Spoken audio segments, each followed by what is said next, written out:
Hi guys, সবাই দেখো বিজয়ওয়াড়া অন্ধ্রপ্রদেশ মানে ভবানীপুরামের পরিস্থিতি। আচ্ছা, এই একটা আসছে একজন দাদা। হ্যাঁ, বলছিলাম দাদা, তোমাদের খাবার কোনো অসুবিধা হচ্ছে কি? প্রবলেম অসুবিধা বলতে এখন তো এই যে অবস্থা, বন্যা থেকে ভিজে গেছি, আমরা তো নামতে পারছি না। হ্যাঁ, তা এখন এই কাপড় তুলে যাচ্ছি, কত দূর দেখা যায় খাবারের জন্য। তাহলে তোমাদের রুমেও কি পানি ভরে গেছে? হ্যাঁ, পানি মানে সিঁড়ির ওপরে পর্যন্ত পানি উঠে গেছে। যা, তাহলে কিছু অসুবিধা হচ্ছে না। যাই হোক, দেখো সবাই, হ্যাঁ, কিভাবে বন্যা হয়েছে, ঠিক আছে।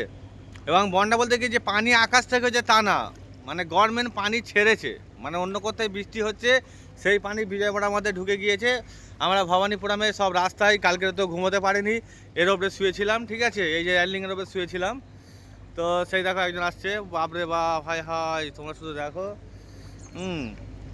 বলছিলাম দাদা, তোমরা সব কোথায় ছিলেন রাতে? কোথায় ছিলেন আপনারা? বলেন কিছু। বলছে না, ভয়ে সব বোবা হয়ে গিয়েছে আর কি। ঠিক আছে, বাই।